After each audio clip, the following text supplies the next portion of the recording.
So I think a fundamental question is, how can we win real long-lasting change? Not Right. just flip the 2018 midterms and get like one policy change we want. Like, how can we really have long-lasting change where the American people are actually in control of the American government? Right, right. And I think it's a good segue to Jane McAlevey, I guess. Jane Yeah. McAlevey she is so amazing. She is probably the most successful union organizer in the last 40 or 50 years. Not only are the wins that she gains for the workers in her unions just more substantial wins, but she gets like 85, 90, 95% of the people in the company to join the union, Right, right? right. So just amazing organizer. And Right. she's also a researcher, and she's researched unions for the last 100 years and what they've done and how they've done things differently.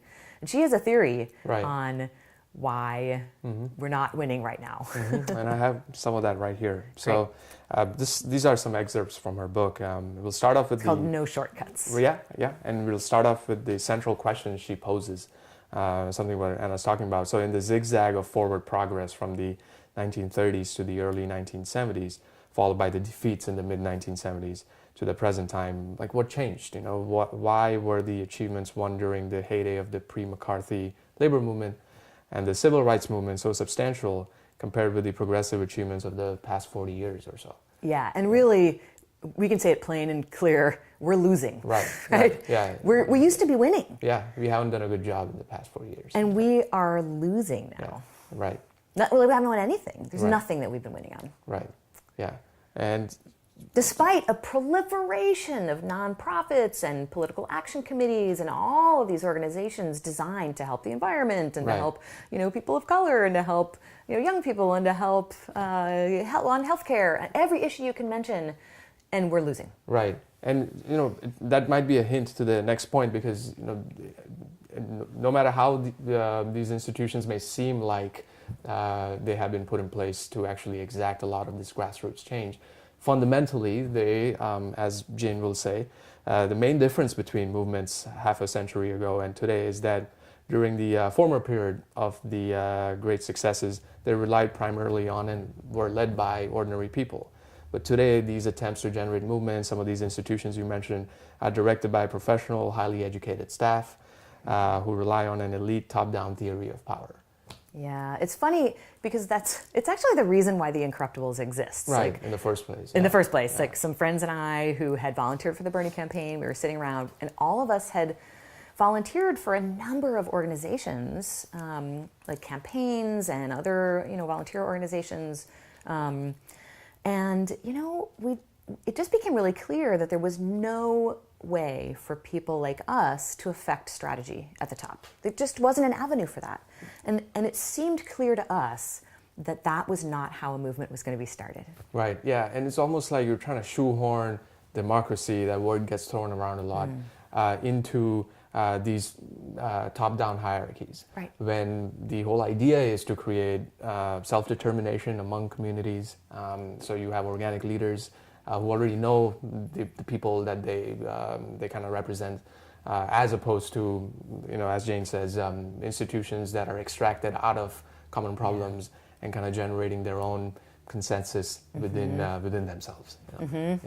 And does she have more? Yeah, so, and she kind of concludes by saying the chief factor in whether or not organizational efforts grow organically into local and national movements capable of affecting major change is where and with whom the agency for change rests, we're talking about. It is not merely if ordinary people, so often referred to as the grassroots or what have you, are engaged, but how, why, and where they're engaged in the first place. Yeah. And, I've read this book and I love it. And she goes on to sort of talk about what she calls organizing versus what she calls mobilizing.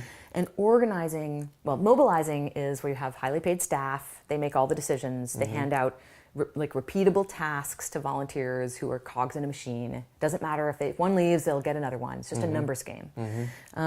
Whereas organizing is like actually going into the community, finding the people who already are trusted, and then just giving them the power to be involved in making the decisions for their own community. Right, exactly. And I think there's another point of distinction she points out in one of her interviews is organizing, as you mentioned, is people who are kind of already on board.